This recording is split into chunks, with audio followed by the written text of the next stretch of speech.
excited to be offering this 3-part series. You don't have to come to all 3, but we would love you to come to all 3 of our graduate school planning workshop. We're hoping that this is obviously informative and also that it breaks up what can be a difficult task of planning for grad school in a way that feels a little bit more manageable. So welcome to all of you. You're absolutely welcome to turn on your cameras. I love all of your pictures and the animals and things, and I love to see faces. So feel free to turn on or off your camera at your convenience. I know it's also the lunch hour. So we're going to go ahead and get started. I'm going to pass it along to Cassandra, who's going to tell you a little bit about her story and how she got here. Great, thank you, Adria. So yeah, I'm Cassandra. I am currently a doctoral student in the counseling psychology program here at UT. And I really took quite a meandering path to get here. So that was really the idea behind this grad school workshop, is really that I didn't know how to get into grad school. My parents both have bachelor's degrees, but I'd say my dad more went for the parties and my mother just wanted to be a teacher. So neither of them seemed all that invested in college and definitely didn't know how to advise me when it came to grad school planning. So I really relied heavily on my dedicated professors, but I also recognize not everyone has that kind of access here at UT, where it's just such a huge school. So I thought this would be a nice way of helping break apart the mystery of grad school planning and applications. I was a dance major, just to give you a little background, right out of high school, and for a variety of reasons, including the Great Recession, had to leave school and ended up working as a manager for many years in a variety of different fields before I decided to go back to school. And the difference was when I went back, I really fell in love with learning again. And so that really became the momentum behind a lot of my career decisions, which I'll get into a little bit later, like what led me to grad school specifically. But yes, now it's been a long time. I've been in college for quite some time. I completed a master's degree in psychological research, and now I'm working on my PhD. And then I'll hand it back to Adria, who can tell you a little bit about her story. We really think that here at Texas Career Engagement that our stories are so important, and we want to share them, with you so that you can, there are probably places where you will relate and maybe some things that you won't be able to relate to. But so I began college a long time ago thinking I'd go to medical school. And then I did so poorly in natural sciences, like the intro to chemistry comes to mind. And I thought to myself, I didn't just decide on one class. I had a few classes where I did very poorly in. And then I decided, if I can't do well, if this is not my forte and I'm still in the entry level classes, what is my, am I going to get in? And if I did manage to get in, how was I going to be able to manage when it really wasn't my academic strength? So I changed my majors a lot. I ended up with a double major in psychology and criminal justice. Ultimately really enjoyed the idea of law and psychology. So I thought, I will apply to grad programs that are dual degree programs, a PhD and a JD. I'll get a doctorate and a Juris Doctorate, become a lawyer and a psychologist. Not sure what I was thinking. I didn't get in, and I actually think that is a blessing. So ultimately, after taking the GRE a couple of times and kind of regrouping, I got several rejection letters. I applied to a master's in counseling psychology program, and I got in, and I fell in love with the field of counseling psychology. And then I applied to the same program and got into their doctoral program. After many years, lots of hurdles, some that I sailed over and some that I really tripped on. A couple of years ABD, working full time. I graduated with a PhD in counseling psychology, and I'm a licensed psychologist. I took a meandering path, and I didn't hear a lot about how other people's paths look like, so I wasn't sure what to expect. Full disclosure, I am not a first generation college student or graduate student. My father, against lots of odds, went to law school. I think some of that background was motivating, and some put some pressure on me to get a grad degree. Thought, if Dad can do it, I need to do it. He used to tell me, his words of wisdom were, if it were easy, Adria, everyone would have one, meaning like a doctorate. He would say they would sell them in vending machines. This was his wisdom for me. But at any rate, being a Hispanic female in grad school has been a process. It was hard to find my voice, to know where I fit in. And I struggled with imposter syndrome, like, maybe all of you can relate to, or some of you can relate to, this idea that I needed to do everything better and more to ensure my place in grad school. So these are some of the things that you may be thinking about, and that we certainly think about in our work with grad students. So I'm a career counselor with Texas Career Engagement, and we'll talk a little bit more about some other ways you can interact with our office. But I just Cassandra and I wanted to share a little bit of our stories and how meandering and some of our ups and our downs, because I think that, like I said, it's so competitive. I don't know that we hear enough about what people's paths look like. As I was thinking about talking with you today, and I was really excited, I also thought, I want to share like a nugget. So forgive me, I hope this is helpful for you, but I thought, what helped me along the way? That was my question to myself. And it boiled down to relationships, mentors. And when I say mentors, I don't mean somebody who you meet and then they are in your life for the next 50 years, talking to you about every stage of your development. It's people who come into your life maybe for certain periods, and they offer you something. Be sure that you're willing to take that. I remember distinctly having an undergraduate professor who gave me this deceptively simple advice. And it was, Adria, remember to live while you're getting your graduate degree. She said, you don't want to wake up and be 40, and I would love to wake up and be 40. She said, you don't want to wake up and be 40 and have focused only on your school and you haven't lived. And I know that sounds so simple, but for whatever reason, through all my trials and tribulations and failures and accomplishments, that's really mattered to me, to have a life along the way. So I share that with you. I think the other thing is just developing that growth mindset, that this is such a long journey. There will be things that you may not excel at, and there may be things that you actually fail at along the way. While you still will be ultimately successful, it's going to be a pattern of setbacks and steps forward. So I just wanted to share that with you as well. Which I think is a nice segue to, I imagine that many of you are having lots of different feelings about grad school. Maybe you're super excited. You're really excited to be here talking to us right now or listening. We're gonna get you involved in just a moment. But you might also be anxious. You might also be questioning yourself, can I do this? Is this what I wanna do? And then you factor in COVID, which is likely exacerbating some of those feelings, maybe bringing up new questions. Can I get in? What if I don't? Can I get a job? What about my other responsibilities? Like, we all have many responsibilities in our life. So I just want to honor that, we all have lots of feelings, that you all may have lots of feelings about grad school. So that being said, I would love if you would put in the chat what disciplines you're interested in, so that we can get a sense of who's in the room. And then I'm going to pass it along to Cassandra to kind of jump into the nuts and bolts of today's presentation. Great, thank you, Adria.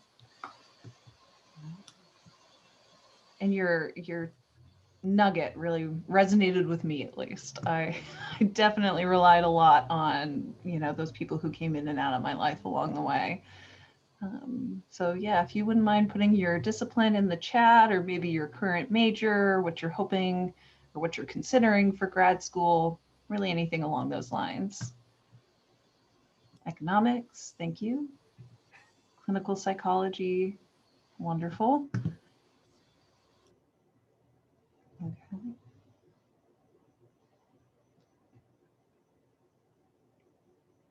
So we got some computer science, human computer interaction, some medical, economics, computational biology. Okay, speech and language pathology. Wonderful. Okay, so we got a nice range of a little confused, maybe counseling or school. Awesome. Okay, wonderful. Let me jump into the presentation then. And we will have time for questions, so please make note of anything you want to discuss. We can do that at the end here. And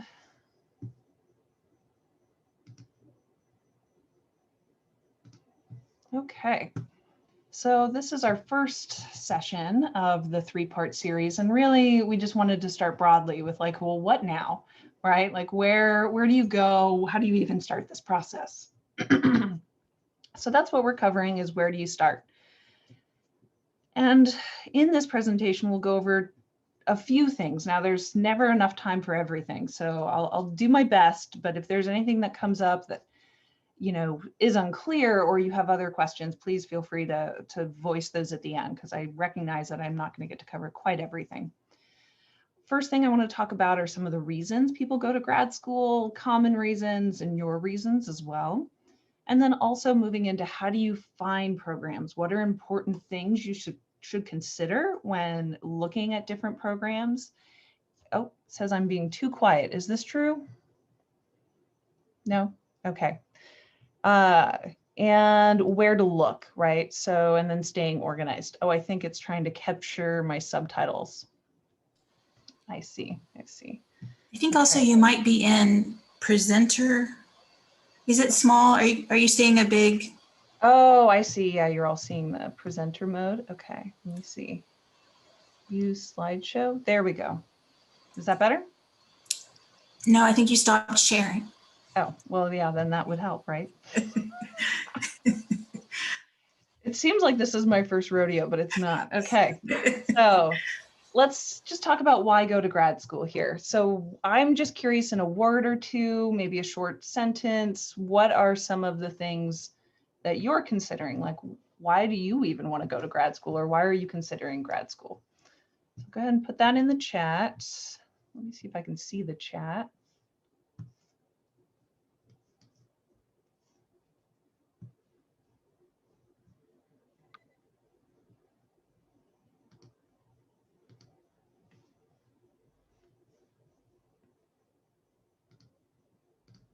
Okay. So more opportunities for employment. Right, it's basically required for school psych to dive deeper into my career fields. Great. Love learning science, perfect. Okay, to narrow interest or knowledge of a specific interest area. Okay, great. Thank you for those of you who shared. I'm basically going to talk about those things in this next slide. So, common reasons for going to grad school might be a gateway to a desired career. So like somebody said, school psychology, it's required, right? So if you want to be a licensed school psychologist, then you have to go at least to a master's level, right, to become a specialist in school psychology, if not to the PhD level. And so this is oftentimes the case. But then also some of you just said, you know, deepen your love of learning. So again, find that expertise, maybe in a specific area. So you might be studying history as an undergrad, but you really want to specialize in ancient civilizations, right? So that would be an example of going deeper into a specific area. Expand job opportunities. I think someone brought that up too. This is especially true when you see job postings where it's like bachelor's required, master's preferred, right? So all of a sudden that master's is going to open you up and make you more competitive for jobs that you could get with a bachelor's, but you perhaps need to put time in and get that expertise before you really are competitive for those jobs. So you can put 2 years into a master's or 2 years into work experience, right? And potentially get into that bracket. Expand, and then personal fulfillment, right? So some of you, this kind of goes along that lines of just really love learning and just feel like this is the natural next step for you. And social expectations. And this can also be true. I heard a little bit of this, maybe not expectations with Adria's story, but this idea that other people in my family have done this, so I must either be capable of it, or in some cases I've heard people talk about, really there is this sort of expectation, maybe spoken or unspoken, that if both of your parents are doctors, then like you're expected to pursue that path as well. For me, so this is a picture of when I got my master's degree, which is now like 4 or 5 years ago. And that was my mentor, one of my mentors, one of those people who came and went in my life, and I still talk to occasionally. His name is Dr. Guido Urizar. And, you know, I went for my master's really a little bit of all of these reasons, but mostly to deepen that expertise. Like I had just learned about research in my junior year and gotten really involved my senior year. And it just seemed like the natural next step to stay where I was at that university and deepen that expertise. I didn't feel ready for a PhD yet. I feel like I had just stumbled on my passion kind of late in the game and really wanted to do that master's to further kind of explore that. And also personal fulfillment. It just seemed like there was this opportunity, there was this ongoing research project, and a couple of my mentors said, hey, why don't you just apply to the master's program and keep working with us because we like working with you. So I was like, okay, cool, I'll do that. So I really had no idea what I was going to do with my bachelor's. I had no idea if I wanted to go to I really hadn't thought about it. Let's put it that way. And somebody gave me the idea, and it really ended up being a really beautiful fit. I really enjoyed that. So listening to those people who knew me best was also helpful. Anyway.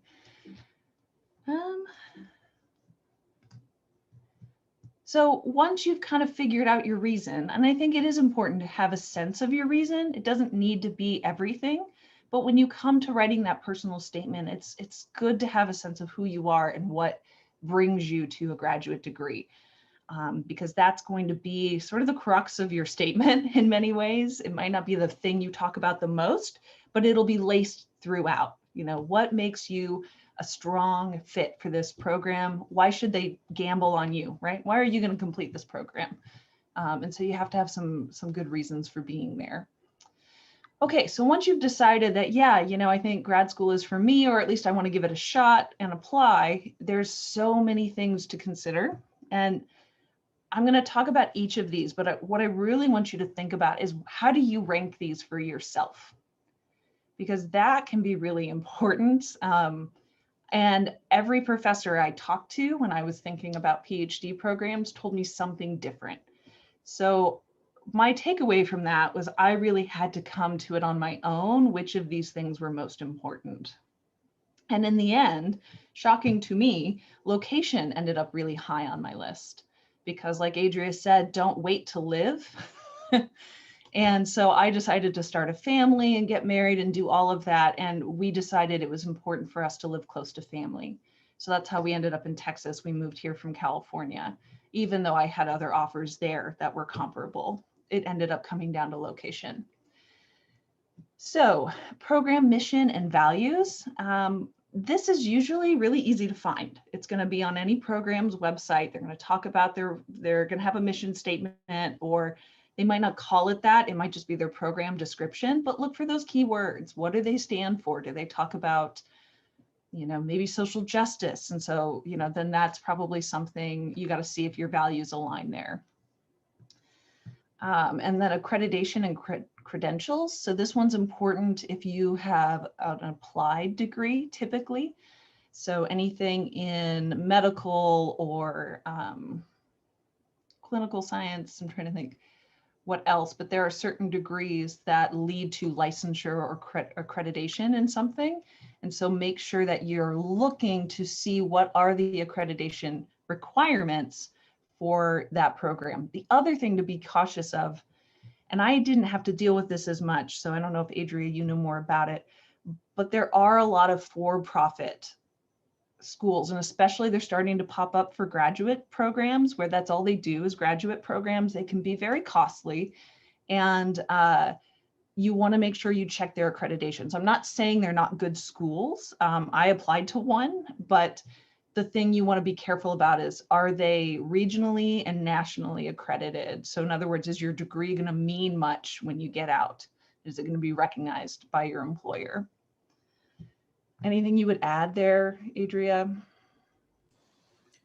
No, I think you covered it, but I think it is important to do your research. And this is where your professional, it's never too early to have that professional network, or so you can get, other people's input on programs. That's how we learn a lot about different programs, reputable programs, is through people that we know or people that we read.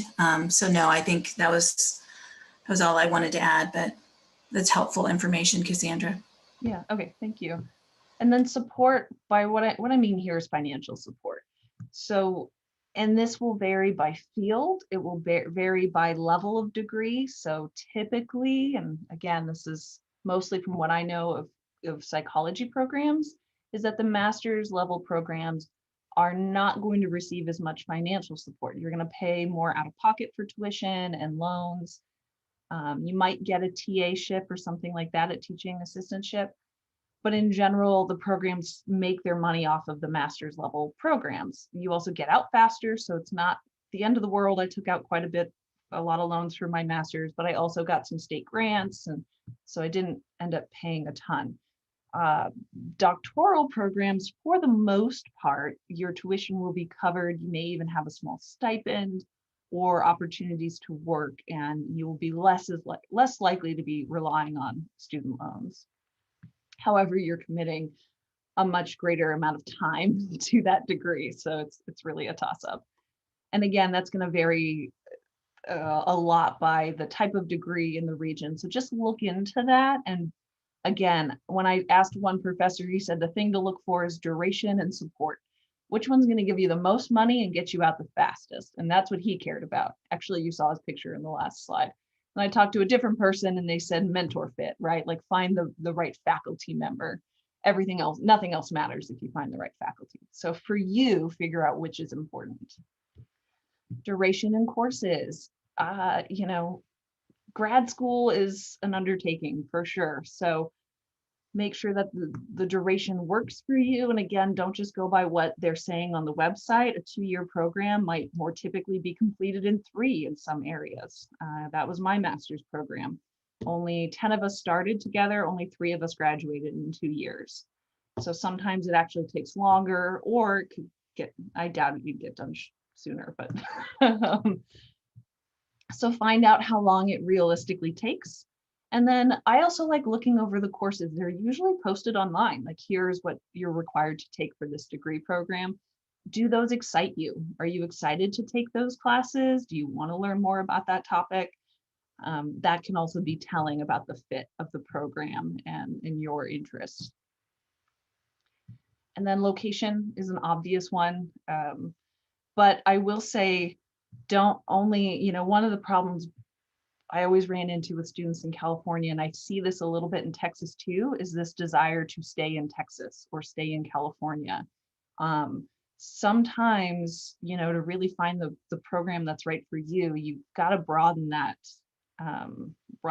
search and go to places that have really great programs, but might be less desirable in terms of lifestyle. Like Lincoln, Nebraska has one of the oldest and most extensive psychology programs with like 9 different PhDs that they offer and a long time accreditation from APA. But is it necessarily the top on anyone's list? No, because not many people are like super thrilled to go live in Lincoln, Nebraska. But I know it's an excellent program and totally worth the application. Competitiveness. So competitiveness is important too. I saw some of you put like clinical psychology. That's a highly competitive PhD program. So what I would recommend here, and again, this is up to you, is really giving yourself a range of competitiveness. Have a reach school for sure. Have a safety school, but only a safety school that you'd actually want to go to, right? So and this can also, I see people do this with PhDs and masters. They'll apply to mostly PhD programs and throw their hat in the ring at a couple masters as well, if they don't get that PhD the first round. And faculty is the last consideration. And really what I mean by this is look at the different mentorship models. This might be news to some of you. You probably, if you know much about grad school, you probably understand it as a one mentor to a student, and that person sort of advises you throughout the program. That is still true in a lot of PhD programs, but there is a movement to this sort of group mentorship model where you come in without a specific mentor or advisor, and you work in a variety of different labs your first year, and then you find a fit and that person, or you end up working with multiple people and you sort of have a co-advising situation, and that's becoming more common. With master's programs, especially applied master's programs, you may not have an advisor or mentor. It might just be a group of faculty. So in that case, see what they research, see what they teach, figure out if like that, if you could see yourself enjoying taking class with those faculty members. Okay, I know there's a lot to say about this, but this is really the crux of, and this is probably the longest and hardest part, is coming up with your list of top programs, because and I'll talk about how do you navigate all of that. So again, try to figure out what's important to you, and this will change across the process. Like, again, I never thought location was going to be my top factor. But when it all came down to it, so many programs were very similar that it ended up rising to the top of my priority list. Okay, so then how do you find all this information? Databases can be helpful if you're just kind of trying to do a broad sweep, right? You're just trying to see what's out there, sort of a first step. The Princeton Review and US News both have searchable databases. I won't click on this, but I can maybe put these in the chat at some point here, or Adria could do that. And these are great because they're searchable, and it'll give you sort of broad strokes information on these schools. And US News also ranks programs. I think Princeton Review does as well. So you can find different rankings. I don't know if I went purely on rankings or if I would recommend doing that, but it's a good place to start, because it's just hard to even know what's all out there. And then faculty and peers. This is going to be your most, not accurate, this is going to be a very valuable source, is to talk to people who have maybe gone to these schools. LinkedIn can be helpful with that, especially if you find someone who's also a UT alum and is now going to Yale's fine arts program, right? Like, you can probably get some in with those people. Just ask them a few questions about what it's like in the program. Also, if you go to, especially now that they're virtual, they might be more accessible, but if you go to conferences in your field, this is a great place to meet graduate students. And graduate students will typically tell you how it really is in a program. They'll tell you what are the challenges, and they'll tell you what's really beneficial. Keep in mind, it's their own subjective experience. So not everyone's going to have the same experience in grad school. Ask them if they know anyone who has a different experience in the program and get their take on it as well. Websites. Oh, and you can also reach out. This was something I did not know and I did not do when I applied to programs. You can actually reach out to faculty ahead of time. Very professional, brief email, include your CV if you want, and just ask them, a couple questions about the program, or ask if you could. Typically, if you just have direct, short answers that they can email you back answers, you can start the conversation that way. And this can be well in advance of application season. And we can talk more about that if anyone has questions, because I know that was confusing to me. What do you mean you can contact the faculty? I just wanted to jump in if I can, Cassandra. Talking to faculty, I know it sounds very, sometimes it can be intimidating, but also if you reach out to the grad coordinator, they often have doctoral students who are available to talk with. I mean, you always want to remember that I think everything is somewhat of an interview, but when you talk to other students, you can kind of try to get I was a doctoral student representative, and so people would contact me and I would be able to give them a little bit more insight into the program and what it was really like. And so I think that's really valuable, but can sometimes take a little bit of planning to figure out, what do you want to ask and what's really important to you to know. But other students who are in the program currently are useful pieces of information. Mm-hmm. Yeah, that's a great point. None of my programs had that, but I know some do. Yeah, they have actual representatives who are that's their job. And then the coordinators, I would say, I didn't put that on here mostly because that's like a next step once you locate the programs. but almost every program is going to have somebody who's not involved in the decision-making process, whose their job is to facilitate the applications. So they will have a lot of information on the program without actually being evaluative. So that's helpful. Clearly still treat them professionally and don't ask too much, like be concise with what you want to know. But there is always someone to contact. Most people don't realize that. Oops. And then lastly, publications. And now I don't know how this works in other fields, but I know specifically for psychology, there is a publication put out every so often. They just put one out in 2019 that gives you statistics on all of the accredited programs for clinical, school, and counseling psychology. I think other programs too might be in here.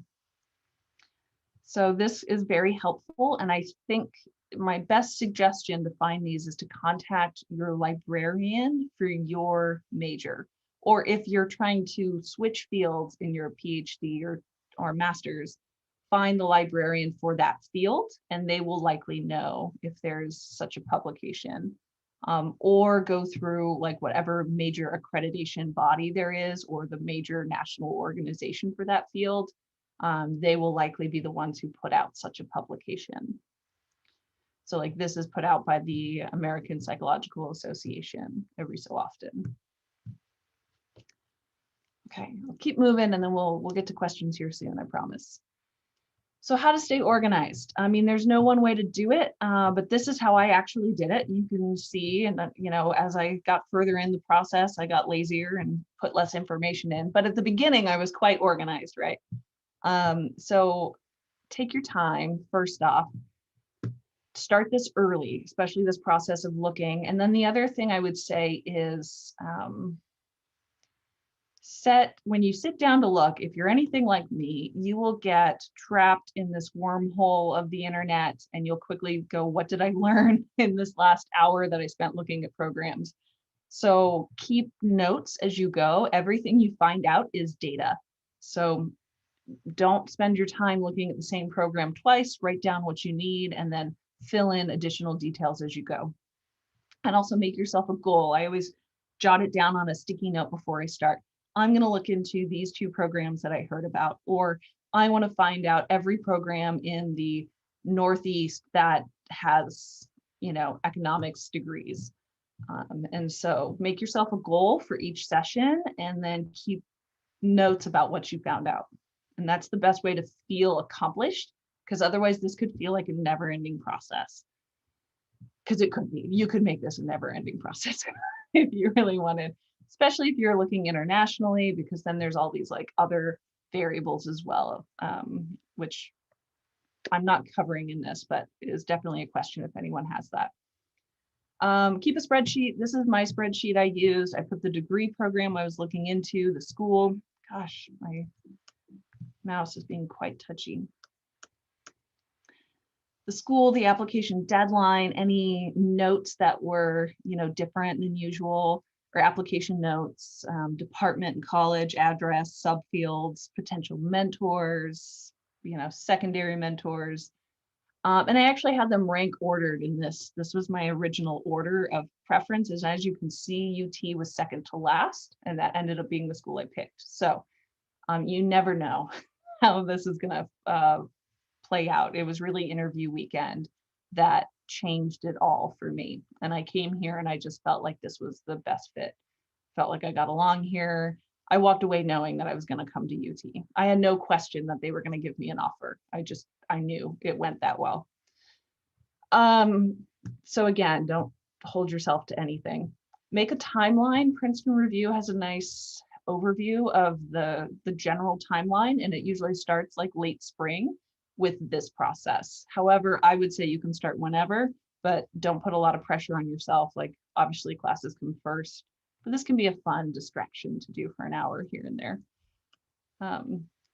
Okay, upcoming events. Obviously, please join us for the part 2, which is like, who should I ask? Talking about letters of recommendation and how to go about getting them, and required admissions tests. So those are kind of in an odd place right now with COVID, but we can definitely talk about those. And then the last session is this right, talking about resumes and personal statements for graduate school. And this can involve all the different programs call these different things. They might call them statements of purpose, personal statement. Some master's programs don't call them any of that. It's just like a list of questions they want you to answer, but the content's all pretty much the same. And then I know Adria wanted to go over some additional resources we have here at UT.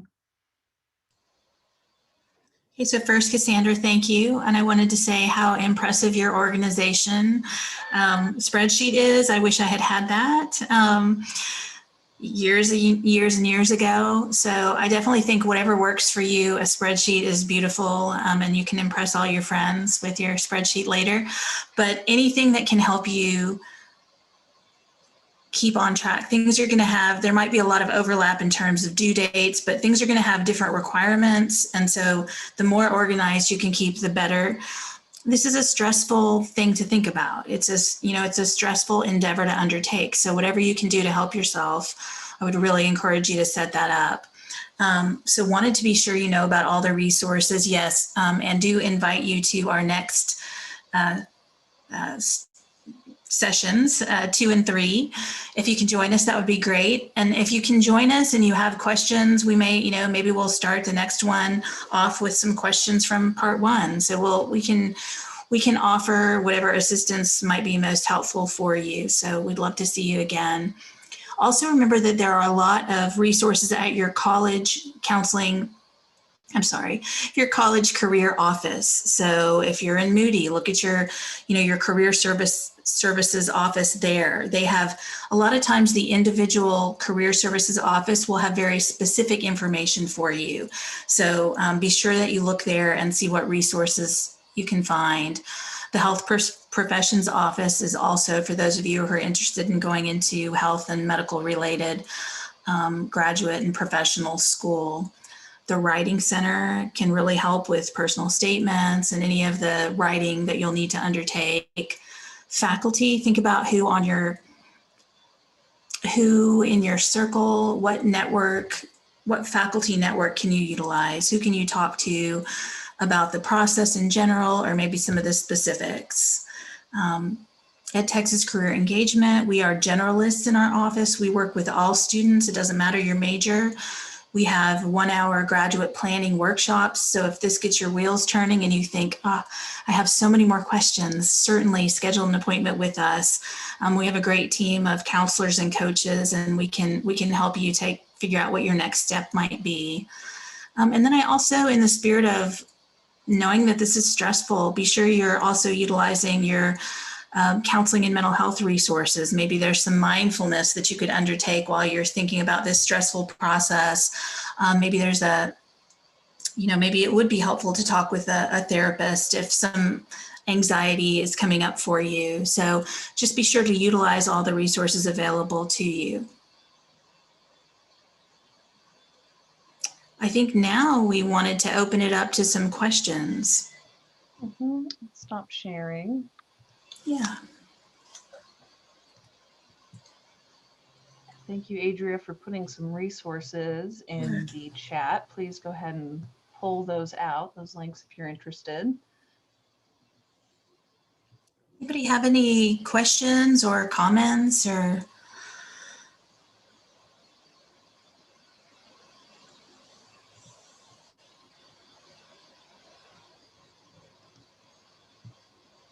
Any thoughts about the? I have a question. Oh yeah, please. So would it really be a bad idea if you go to grad school, but it's like the same university as your undergrad because you want to broaden your research?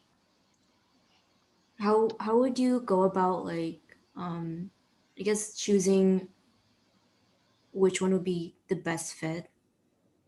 Yeah, that's a great question. And I wanted to know, why did you choose, Texas, like the location of Texas? Right. Yeah, maybe that wasn't super clear. So I have family, or I should say my in-laws live in Texas, and we had a young child. And so it just seemed like it would make life a lot easier getting through a 60-hour-a-week commitment to a PhD program if we had some family support. And I just didn't want my kiddo to be spending, 50 hours a week in the childcare with someone, that wasn't family. So, so that was helpful, and it has been very helpful, especially with the pandemic. Obviously, we weren't planning on that, but to have family nearby. But I did have offers at USC and UCLA, and those were great programs, great research. And to be honest, the most agonizing and the most anxious time of this whole process was when I had multiple offers and had to pick one. I was physically sick every day. I was nauseous. I was emotional. Um, that you'd think like that would be the happiest time of your life, when you're like, I got multiple offers, I get to pick where I go. But actually that decision felt so heavy because it was going to shape my future, and I knew that.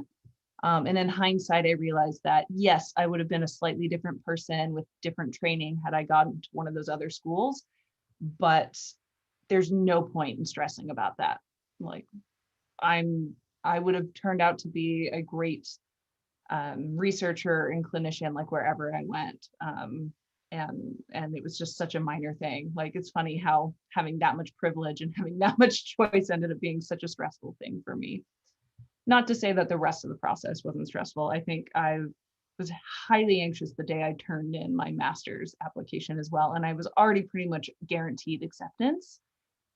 So I think this whole process just brings out the highest level of stress, in part because it's so formal and there's so little interaction between those that you're applying to. And I think that's the hard part of it. When you apply to a job, you at least have a sense of who you'd be working with and whatnot. I think there's a lot of just mystery around this process. But to get back to your first question, I did go to my alma mater for my master's program. I stayed on.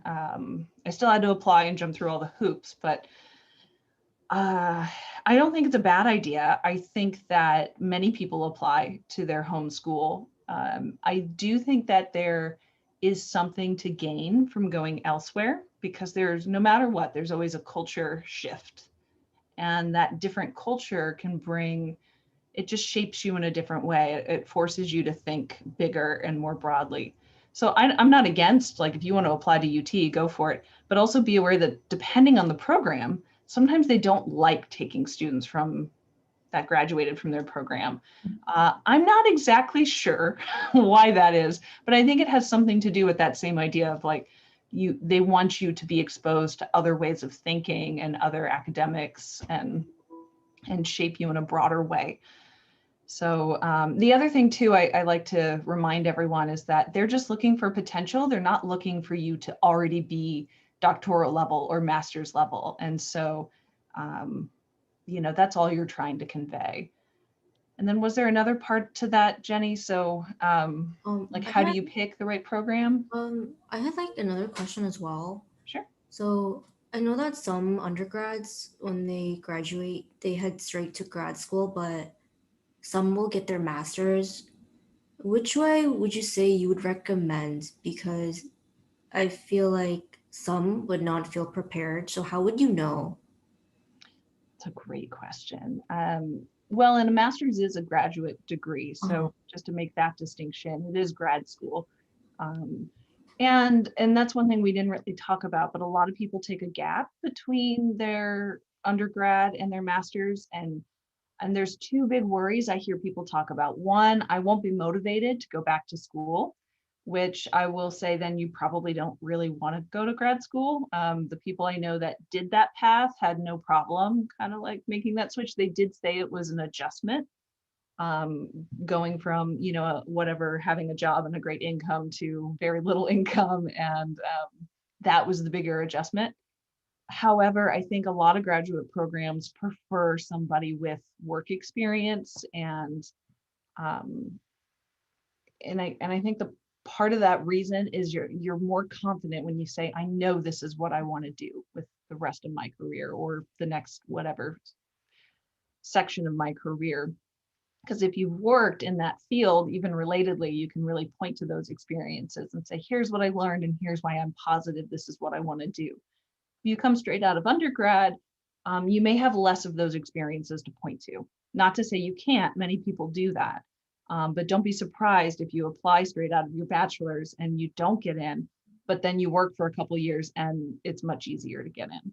And it also depends on the field. Most MBAs will not take you unless you have like at least 2 years of work experience. Does that help? I feel like I'm kind of answering your question, but not really. It does help.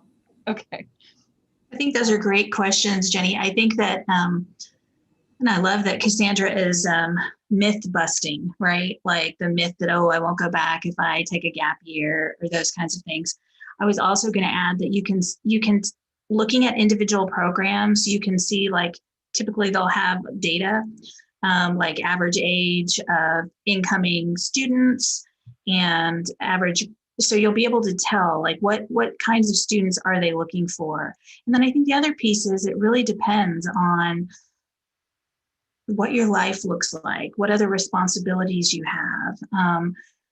So I think sometimes those questions are really well suited for like an individual appointment to come and talk about your specific situation. And then we can kind of maybe help you see the pros and the cons of taking a gap year, going straight into master's, applying for PhD. So, but all really great questions. Do we have any other questions or comments? I have one more question. Yes. So I know how much research is emphasized in grad school. So during undergrad, what would you recommend the student to be doing? Would you say they should start getting into research labs, something, research experience, you could say? Mhm. Yeah, that's a great point. And I think traditionally and majority do prefer research experience because you are going into a research degree. So again, it's just, I don't think of it as you have to have, I think of it more as what are these programs want depends on what they hope to cultivate in you. So if the point of the program is to make you an independent researcher, then yes, you should get involved with research as an undergrad. Because like anything else, you want to have those experiences to know if this is for you. All right, what do you enjoy about it? What don't you like about it? But if you're talking about, let's say, a master's program in counseling, research really isn't necessary. What's necessary is that you get a volunteer opportunity or an internship where you are actually working with people. Maybe you're working on a crisis hotline, or even for medicine too. Like, yes, research is great, but you would probably want to shadow some doctors or have some sort of hands-on learning experience that you can point to, and not just point to. It's not just for that statement of purpose, it's for you to actually figure out, like, is this what I want to do? And so I wouldn't look at it so much as checking the box on the research experience, which I oftentimes hear people doing, more as asking yourself, what data do I need to make this decision? And then go find those experiences that answer those questions for you.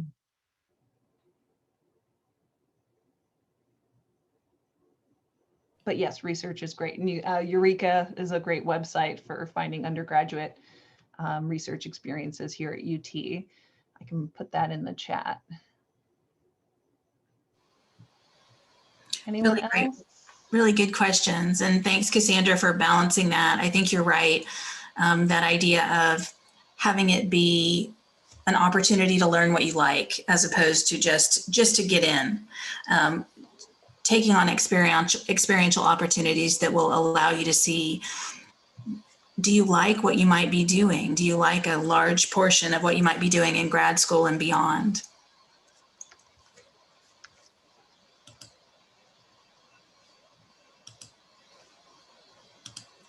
Any other questions? Yeah, I think I have one. Great questions though, Jenny. Really helpful. But I guess this may be like a part 2 video question. But like I would like to take a gap year. I'm a non-traditional student, and so but I'm concerned about the letter of recommendations, as in how would that work if I take a gap year? I like I said, it may be a part 2 video question, since I don't even know how to talk to my professors, as she's right here. Yeah, no, that's a really great question and one I've heard a lot. And my advice is to ask before you leave. So don't wait until you need the letters. Let them know that you're planning on taking a gap year. You're wondering if they have time to write you a letter.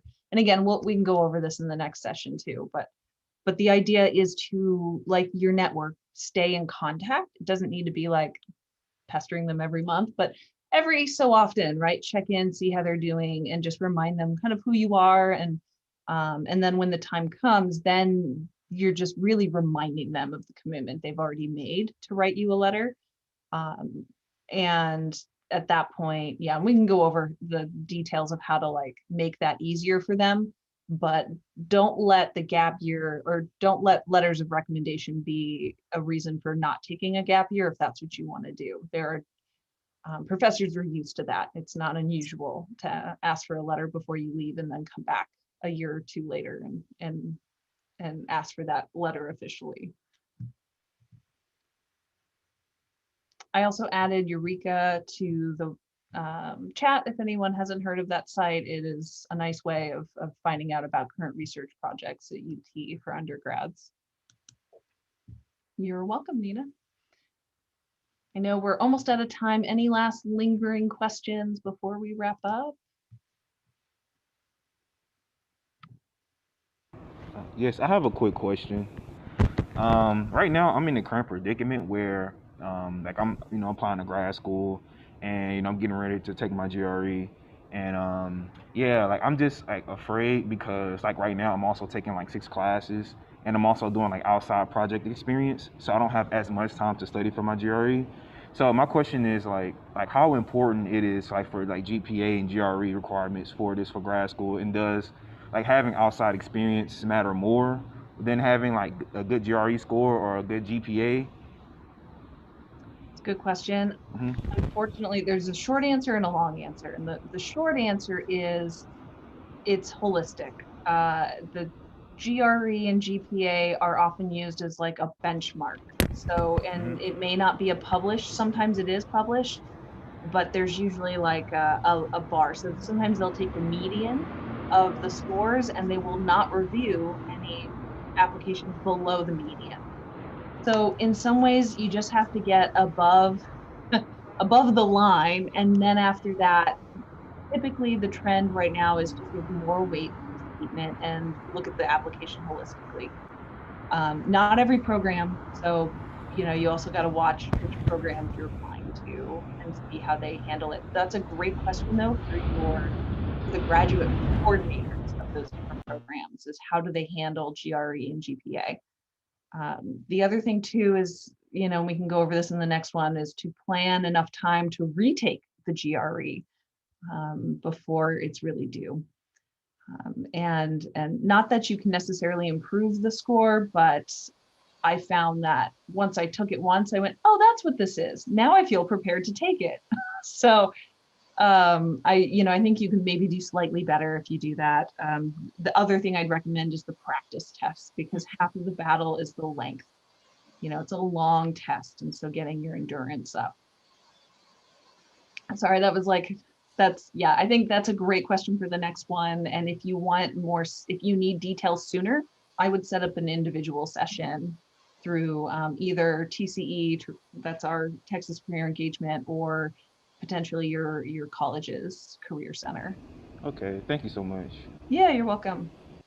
Great question. And Cassandra, I really appreciate your response. I think when Cassandra was also talking about having reach schools and then schools that you can easily get into, on that beautiful spreadsheet that she made, that some of you will make, put some of that information on there. Which ones do you really fit? Which ones might be a stretch? But if they're looking more holistically, you've done X, Y, and Z that they might really appreciate. So try to approach it in that way too, so that you are So you're taking a range of approaches to applying to different schools. We'll definitely get into more about that in our next session. I certainly want to thank all of you for your participation and for joining us today. I do have a poll. We would love some feedback about this session. And so if you just have a few moments to take our poll, if nobody else has any questions, I'll go ahead and launch that here. And like I said, we look forward to seeing you next time, which is March 2nd at 12:30, same time.